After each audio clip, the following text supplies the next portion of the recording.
السلام علیکم ناظرین، پروگرام ویژن بائے راجہ عاطف ذوالفقار کے ساتھ آپ کی خدمت میں حاضر ناظرین۔ ہمارے ملک کے chief of army staff general Qamar Javed Bajwa نے معیشت پر تشویش کا اظہار کر دیا۔ کن کو یہ تشویش نہیں ہو رہی اور ان کو ترقی دکھائی دے رہی ہے، اس پہ آپ سے بات کریں گے۔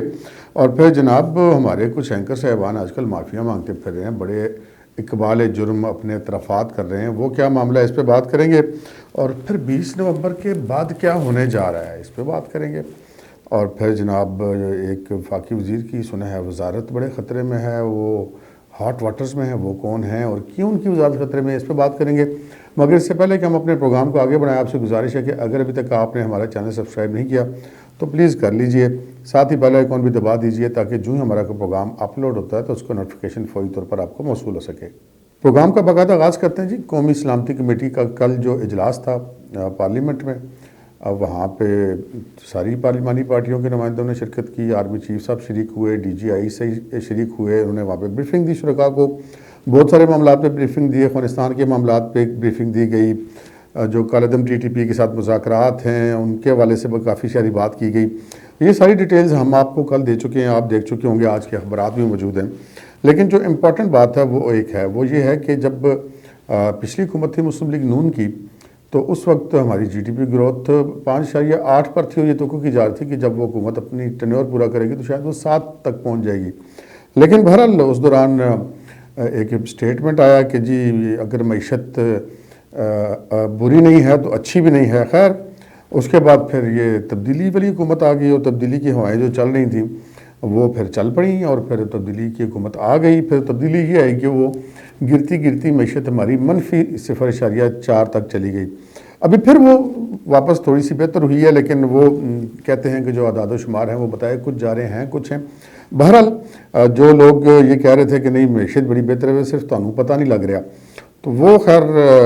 آرمی چیف جو جنرل قمر جاوید باجوہ نے انہوں نے اس چیز پہ مہر تصدیق ثبت کر دی ہے کہ معیشت کی حالت بہت خراب ہے،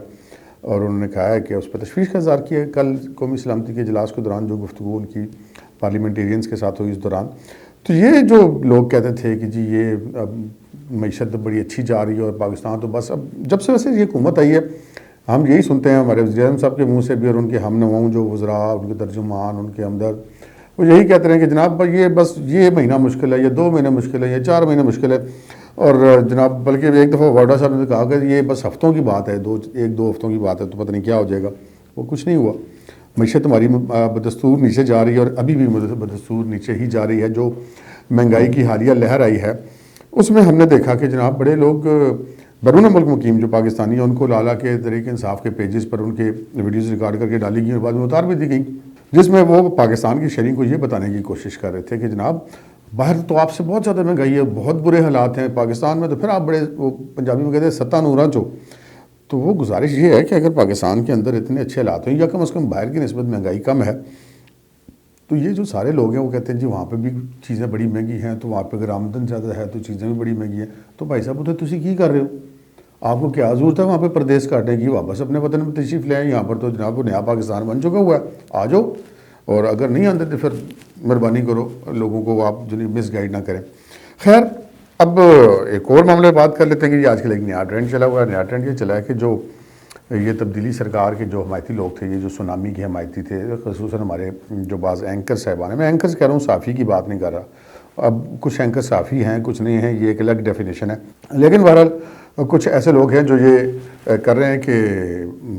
سلسلہ شروع ہوا ہے کہ جی وہ بتا رہے ہیں کہ مختلف پروگرامز میں کہ جی ہم سے بڑی غلطی ہو گئی، ہم نے ان کو کچھ سمجھا تھا، یہ نکلے کچھ، تو وہ کیا سے کہتے ہیں یہ تو ایسے ہی ہے نا جب کسی کے آپ گھر کو بم سے اڑا دیں تو بعد کیا تو سوری، ایسا تو نہیں ہے، وہ جو تباہی نکل گئی اس کا کون ذمہ دار ہے؟ تو بہرحال اب معاملات تو ایسے ہی جا رہے ہیں۔ اب جو ہے بڑی پاکستان کی سیاست میں بڑی باتیں ہو رہی ہیں کہ جناب بڑی تبدیلیاں آ رہی ہیں۔ کل ہم نے ایک پروگرام بھی اپنے اس چینل میں پیش کیا، اعزاز سعید صاحب نے ایک ولاگ کیا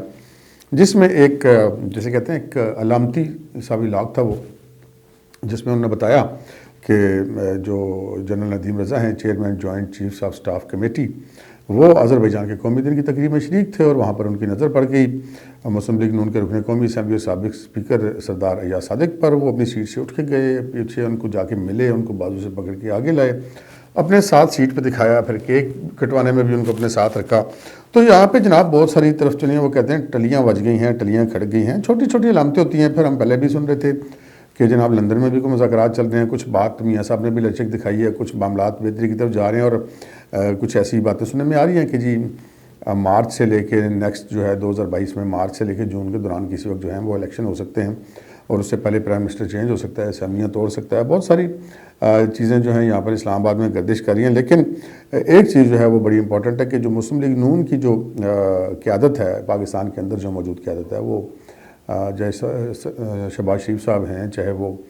شاہد خاقان عباسی صاحب ہیں، چاہے وہ خواجہ آصف صاحب ہیں، خواجہ سعد رفیق صاحب ہیں، رانا ثناء اللہ صاحب ہیں، مریم نواز صاحب ہیں، مریم اورنگزیب صاحبہ ہیں، اور جو ان کی قیادت ہے، ان کی باڈی لینگویج میں جو ان گزشتہ 2 ہفتوں سے ایک اعتماد نظر آ رہا ہے، وہ ان 3 سالوں کے دوران پہلے نظر نہیں آیا۔ اب کئی دفعہ بات ہوئی کہ جناب کوئی معاملات آگے چل رہے ہیں، پھر ہم نے آپ کو اپنے پچھلے ولاگ میں یہ بتایا تھا کہ میاں صاحب نے کچھ لچک دکھائی ہے، اور وہ ایک جو نقطہ ہے اس پر شاید کو بات بن جائے گی، وہ یہ ہے کہ جی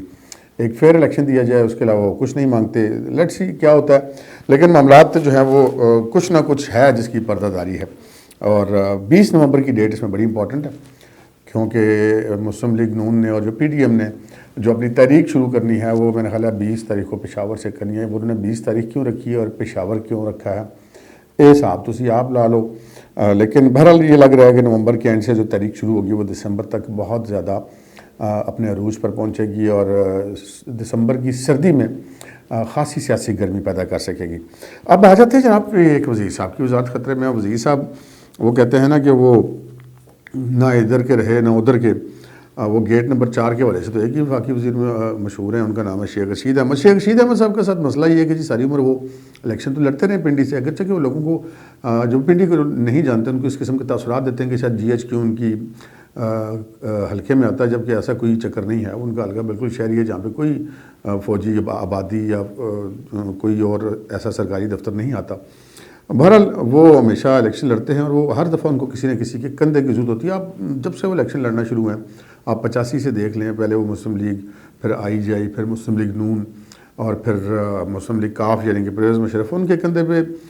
رکھ کے جیتے ہیں الیکشن۔ اور جب ایک دفعہ ان کو ایسا کوئی کندھا دستیاب نہیں تھا، مسلم لیگ نون نے ان کو اپنا کندھا دینے سے انکار کر دیا، ان کو دوبارہ ایکسیپٹ کرنے سے انکار کر دیا، تو ان کی ضمانت بھی ضبط ہو گئی۔ پھر جب پچھلا الیکشن وہ جیتے، وہ پی ٹی آئی کی مدد سے جیتے، اگر پی ٹی آئی کا ووٹ بینک ان کے ساتھ نہ ہوتا تو وہ نہیں جیت سکتے تھے۔ اگلے الیکشن میں جو سچویشن نظر آ رہی ہے کہ پی ٹی آئی کا ٹکٹ جو ہے وہ اگر ہم کہہ سکیں تو مستقبل کا حال تو اللہ تعالیٰ جانتے ہیں، لیکن لگتا ہے ایسے جو سیاسی حالات ہے کہ پی ٹی آئی کا ٹکٹ شاید لوگ لینے سے انکار کر دیں، جس کے پاس وہ ٹکٹ ہوگا وہ اس کو بھگتنا پڑے گا۔ اس کی بڑی مثال لاہور والے جو خالی حلقہ ہوا پرویز ملک صاحب کے انتخاب سے، کہ جو پی ٹی آئی کے اپنے امیدوار تھے، انہوں نے جان بوجھ کے کاغذات غلط جمع کرائے، دوسرے لوگوں سے تصدیق و تائید کنندہ بنوائے تاکہ وہ الیکشن سے آؤٹ ہو سکے۔ اور خواہ 10-20 کروڑ کی پھکی کون کھاتا ہے جی، جب بندے کو پتہ بھی ہو کہ میں نے الیکشن ہار جانا ہے۔ تو یہی سچویشن اگلے الیکشن میں ہوگی اگر یہی صورتحال رہی، جو کوئی ایسے کوئی انقلاب نہ آ گیا، تو شیخ صاحب کو اگر تو پی ٹی آئی کا ٹکٹ تو کوئی فائدہ دے گا نہیں، اور سچویشن جو ہے کہ ان کو اور کوئی پارٹی ٹکٹ دینے کے لیے تیار نہیں ہے۔ اب ایک پارٹی جس کا وہ اکثر کہتے ہیں کہ جی میری اور شہباز شریف کی ایک ہی پارٹی ہے، یا وہ اپنی پارٹی کا بڑا فخریہ ذکر کرتے ہیں اور کہتے ہیں جی میں نے آئی ایس پی آر میں فون کیا، ان سے پوچھا، مجھ سے لوگ یہ پوچھ رہے ہیں، میں یہ کہہ دوں وہ کہہ دوں، وہ مطلب ان کا ہمیشہ سے وہ اپنے آپ کو ان اناؤنس ترجمان پاک فوج کا بتاتے ہیں اور کہتے ہیں جی میرا تعلق گیٹ نمبر 4 سے ہے۔ اب وہاں پہ بھی معاملات جو ہیں وہ ان کے جو ہے وہ شاید اتنے اچھے نہیں رہے، کیونکہ جب D G I S I کے نوٹیفکیشن والے معاملے پہ جب ایک حکومت کی اور اسٹیبلشمنٹ کے درمیان ایک خاصی وسیع خلیج دکھائی دے رہی تھی، تو اس وقت بھی شیخ رشید صاحب جو ہیں وہ اپنی تقاریر میں یہ کہا تھے کہ جی میں عمران خان صاحب کے ساتھ کھڑا ہوں، اور عمران خان تو ان کے 5 سال پورے کرے گا، اور میں اس کے ساتھ ہی آیا تھا اور اس کے ساتھ ہی جاؤں گا۔ تو یہ بات پتہ نہیں اب گیٹ نمبر 4 میں کتنی ایک پسندیدہ ہے، لیکن یہ آپ نے دیکھا کہ یہ ٹی آر پی والا معاملہ ہوا، اس میں شیخ صاحب کو اٹھا کے کھڑے لینے لگا دیا گیا۔ وزارت پہلے ہی ان کے ہاتھ میں بڑی آدھی سی تھی، زیادہ تر وزارت ان کی کنٹرول تھا، وہ مرزا شہزاد اکبر صاحب کرتے ہیں۔ تو شیخ صاحب جو ہیں وہ برائے نام ہی وزیر داخلہ تھے، لیکن جو ٹی ایل پی کے ساتھ مذاکرات ہوئے اس میں جو ان کا رہا صاحب بھرم تھا وہ بھی چلا گیا۔ سنا ہے کہ پرائم منسٹر صاحب بھی آج کل ان سے کوئی زیادہ راضی اور خوش نہیں ہیں، اور اس چیز کے امکانات ظاہر کیے جا رہے ہیں کہ شیخ صاحب کا کوئی بھی دن وزارت میں ان کا آخری دن ثابت ہو سکتا ہے۔ آج کل وہ ہاٹ واٹرز میں ہیں، تو اگر شیخ صاحب وزارت میں بھی نہ رہے تو پھر کیا ہوگا، اور پھر اگر وزارت میں رہ بھی گئے تو اگلے الیکشنوں میں ان کا کیا ہوگا؟ مجھے تو نہیں لگتا کہ ان کا کوئی سیاسی فیوچر رہ گیا۔ ہو سکتا ہے شیخ صاحب سیاسی آدمی کوئی ایسی چال چل جائے، لیکن مسلم لیگ نون میں ان کے لیے ایکسیپٹنس نہیں ہے۔ پی ٹی آئی کا ٹکٹ ان کے لیے اگلے الیکشن میں فائدہ مند رہی ہیں، تو کر لیں، ان کا اپنا اتنا زور کوئی نہیں ہے. 5 7 8 ہزار بہت زیادہ 10 ہزار ووٹ لے سکتے ہیں، اس سے زیادہ کہ ان کی پنڈی کی پوزیشن. پنڈی کا میں رہنے والا ہوں تو مجھے پنڈی کی صورت حال کا پتہ ہے. سو شیخ صاحب جو ہیں جی ہاٹ واٹرز میں ہیں، کسی وقت ان کے حوالے سے کوئی خبر آ سکتی ہے. آج کے پروگرام میں اتنا ہی، اجازت دیجیے. اللہ حافظ.